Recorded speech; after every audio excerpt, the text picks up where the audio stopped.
just before we look at insecurity challenges, let's put the country or look at the state of the country or the system.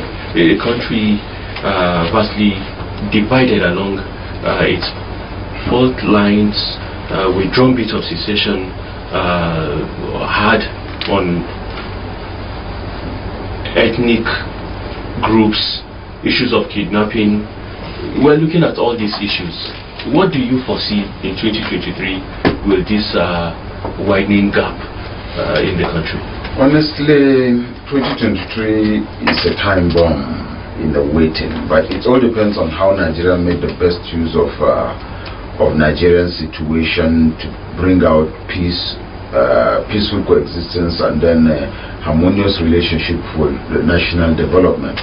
Already, like you said, successionist agenda, the disagreement and disunity among Nigerians, distrust, and then the issue of security, which is even the worst of it, because I can tell you that the security challenges we are having is even more worse than the issue of the secessionist, because secessionist agenda is just a political agenda. It's just a bargaining chip for 2023. It has always happened in the past. This is not the first experience. We've had it previously, and then it has come and passed. This one will come and pass. I feel right now, as I speak to you, you will agree with me, every Nigerian will agree with me that the tension with which this secessionist agenda started when the thing first started is no longer there. The tension has subsided. It has gone down by almost 60%. We are only having about 40% of it right now going on. So, which is to say, like I said, it is something that will come and pass. It is not something that will stand the test of time. But the security challenges is even more worse than what we are having as secessionist agenda. But let us take one after the other. Let us look at the secessionist agenda first. And we're talking about the secessionist agenda, like I said earlier, it's just a bargaining chip, a political bargaining chip for 2023. Both the three, or if you like, the three regions, if you want to put it this way, the north, the south, and the west. All that is being done is looking about who becomes the next Nigeria's president, who occupy the seat of the Senate president, who get the seat of the Speaker of the House of Representatives, who becomes the Secretary to the government of the Federation, and things like that. These are the major positions. And then all that is being done. If today, like I said, you heard what the elders of Ohaneze Indigo said. You also heard what the Afenifere said. We are also aware of the position of northern Nigeria as far as the whole thing is concerned. The north is saying that we still have 4 years to go, even if you want to do rotational presidency, since it is an issue of balancing the equation. And then, yes, you will complain that North has had the opportunity, and possibly we are still having security challenges after the promise of the present government that once it's come, it's going to kill off all the security challenges, corruption, and then national development. And then we are still having the challenge of security. And the North will tell you that, yes, we agree we are having this problem, but we inherited this problem from the previous administration, which is the government that is coming from the south, southwest, if you like. Now, coming down here, and then the situation has changed, another dimension has resurfaced itself.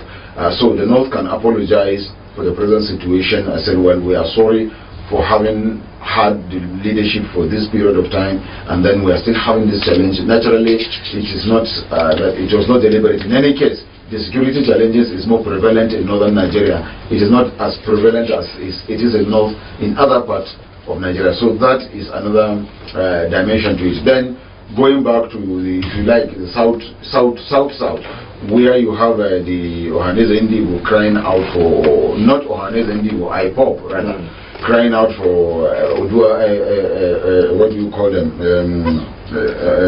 What do you call it, the Republic? Not Odua Republic, Biafra, asking for Biafra. And like I said, that thing has gone down seriously. But if today you galvanize the leadership of the southeast, and then or southeast all together, and you bring them together and say, okay, this is a give us one person that will give the position of the president. I'm telling you, the issue of succession from that angle will die off naturally. Same goes to the southwest. If you do the same thing, it will die off naturally. And already the north is clamoring that we have a balance of 4 years to go into. It is the same thing. So it is a political, it is just a bait for political position, central political position that will continue. But if that is the need for that, one of the needs for that conference, coming together to discuss Nigeria as Nigerians and then trying to find solution to Nigeria's problem, that is on the part of politics. But even on that one, again, Nigeria in 2023, most especially at the center presidential position, I am of the opinion that instead of just all of us in Nigeria looking at tribe, region or religion, would have been looking for someone who has the capacity, someone who has the credibility, someone who has the competence, someone who has the nationalism, someone who has Nigeria at heart, somebody that has, just like in the words of some leaders, that has galvanized Nigerians, have mixed up with Nigerians, someone that knows Nigeria too well, and then someone that is willing to carry every Nigerian along in Nigeria as Nigerians to lead the country with all fairness, with all sincerity of purpose, and involving everybody that needed to be involved in governance, be it religious, be it regional, be it political. A government that will involve everybody, even if, for example, Party A won the presidential election. When forming the government, if there are 5 political parties, carry from all the political parties and then form a government. It is Nigeria we are talking about, and we are talking about Nigeria. Let's do a unity government so that everywhere will be quiet. The first thing first, it is only when there's Nigeria, that is when you will govern. If there's no Nigeria, there's no way how we will govern. So galvanize Nigerians and put Nigeria first before any other thing. So we needed for a very long time, Nigerians and recently leaders have described or re-echoed such qualities of that kind of leadership or need for such individual becoming the president. Do or will the system allow such people to operate? Because in the past we've seen individuals that have done well in their various endeavors, businesses and all that, but coming to take this position, it seems like the politicians would say, is not what we thought it is. It is so unfortunate. That is why I said we have a system in Nigeria that is not working for the Nigerians. The system works for only political leaders. If you remember, I said so at the opening of this program. And then, so if we operate a system that is not yielding that result, who looks or review that system? Well, it is the same Nigerians that will review the system, and it is the same Nigerians that are killing the system, because the few of those that are supposed to make the system work are the beneficiaries of the system not working. So they will not just allow the system to work. I don't know what it's going to do, but I'm going to use a word that a lot of people might not want to hear that or might feel offended with it, but I guess it's just another way to solve the problem. Do what Jerry Rawlings did in Ghana when he took over power in his early times, before he transformed himself into a civilian president in Ghana. And that's what brought Ghana to be what it is today. Ghana is, corruption has been reduced from what it used to be in Ghana from, let's say, 100% to barely 20%. 80% of Ghanaians are very, very committed. And so the same thing go to other countries, but in Nigeria we are having that challenge. Today, countries like Ghana, the system is working. Countries like even Benin Republic here, they are making the system work. So what happens to the democracy elections, where the people have these votes to change their leaders?